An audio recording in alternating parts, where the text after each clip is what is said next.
국내 조선사들의 친환경 선박 수주가 활발한 가운데 LNG 본행제 전문기업 동성화인텍의 성장 기대감이 높아지고 있습니다. LNG 운반선에 이어 LNG를 연료로 돌아가는 친환경 컨테이너선 수요까지 국내로 몰리며 동성화인텍 역시 3년치 이상의 일감을 이미 확보한 것으로 전해졌습니다. 회계 처리 기준 위반으로 상장 적격성 실질 심사 대상에 올랐다 거래가 재개된 동성화인텍은 재발 방지 대책을 마련했다고 밝혔습니다. 산업부 성나균 기자와 알아보겠습니다. 성 기자, 이 회사가 얼마 전에 이 회계 처리 문제로 좀 거래가 잠깐 정지됐다 풀린 회사인데 문제는 좀 말끔히 정리가 된 거예요? 어떻습니까? 결론부터 말하자면 그렇게 보입니다. 네, 동성화인텍의 주권 매매 거래가 지난달 29일부터 이달 17일까지 정지가 됐었는데요. 금융위 산하 증권선물위원회가 도급공사 진행률을 조작하고 외화 환산 과정에서 당기 순이익을 적게 적어냈다고 제재를 내렸기 때문입니다. 동성화인텍은 이 위반 사실을 인지한 뒤에 바로 재무 담당, 영업 담당 임원을 직무 정지했고 증선위 결과가 나온 날 모두 해임 결의했습니다. 이어 감사인 지정과 재무제표 정정 공시 등 개선 조치를 시행했습니다. 이 한국거래소가 기업의 투명성, 재무적 안정성 등을 종합 고려해서 상장 적격성 심사 대상에서 제외하면서 지난 18일부터 거래가 재개됐습니다.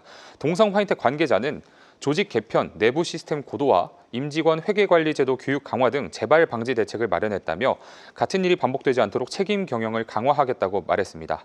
NH투자증권은 주주 신뢰도 하락으로 단기적인 주가 변동은 불가피할 수 있지만 거래 정지가 영업가치 훼손 요인은 아니다라고 설명했습니다. 네, 오늘 하나오션에서 또 HMM으로부터 조단위 수주 공시가 나왔습니다. 이런 게 다 동성화인텍의 이 일감으로 이어질 수 있다라는 거죠? 맞습니다. 요즘 이 국내 주요 조선사들이 과거 슈퍼사이클에 육박할 정도로 수주고를 올리고 있잖아요. 지난 24일 HD현대의 중간 조선 지주사 이 한국조선해양이 2조 원 규모의 컨테이너선을 수주했고요. 오늘은 말씀하셨다시피 하나오션이 1조 원이 넘는 일감을 따왔습니다. 두 회사 모두 국내 최대 컨테이너 선사인 HMM의 물량을 따낸 건데요. 조선업 호황에 힘입어서 국내 주요 조선사에 본행제를 공급하는 동성화인텍이 주목을 받고 있습니다. 본행제는 LNG 운반선의 화물창 내부의 온도를 낮게 유지하는 데 활용됩니다. LNG선의 필수 불가결한 부품인 셈인데요. 컨테이너 선이라도 LNG로 추진된다면 LNG 본행제가 또 들어갑니다.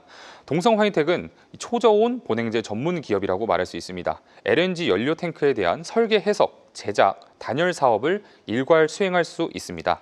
초저온 본행제는 회사의 전체 매출 중 95%를 차지하는 핵심 부문인데요.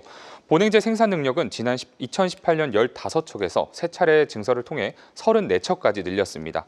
새 일감이 쏟아져도 그 물량을 받아낼 수 있는 겁니다. 또 동성화인텍은 이미 3개년 이상의 수주 잔고를 확보해 놓은 상황입니다.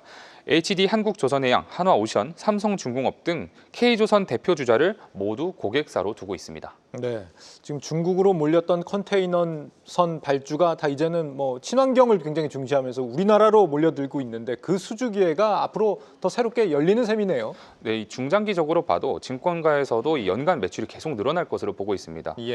지난해 5,900억 원에서 올해 7,600억 원, 내년 8,100억 원을 기록할 것으로 예상하는데요. 영업이익도 540억 원에서 970억 원까지 늘어납니다. 주목할 건 영업이익률까지 최대 12%까지 높아질 것으로 보인다는 점입니다. 원재료값 하락, 제품 판매 단가 상승 영향입니다. 직접 확인해 보니까 이 본행제 주요 원재료의 가격이 안정화되고 있는데요. 2022년 러우 전쟁 이후에 어려워졌던 이 재료 수급이 다시 원활해진 겁니다. 이 당시 수주했던 수익성이 낮은 물량들도 대부분 소화가 된 상황이고요.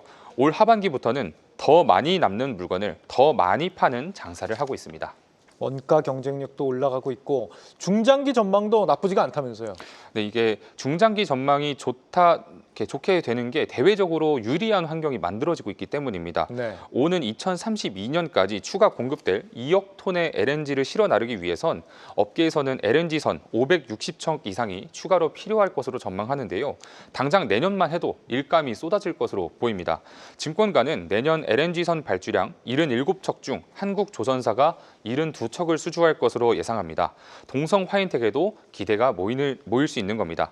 한편 회사는 LNG 분야에서 축적한 단열 기술력으로 새 먹거리를 찾아 나섰습니다. 액화 이산화탄소 화물 탱크와 단열재, 이산화탄소 포집 저장 등 신기술을 개발하고 있는데요. 동성 화이텍 관계자는 전통적인 선박, LNG 관련 산업을 넘어 차세대 청정에너지 인프라를 주도하는 에너지 솔루션 기업으로 거듭날 것이라고 강조했습니다. 네, 이 회계 처리 부분만 좀 잃어버린 신뢰를 되찾는다면 더없이 좋은 투자처가 될 수도 있을 것 같습니다. 성나균 기자였습니다.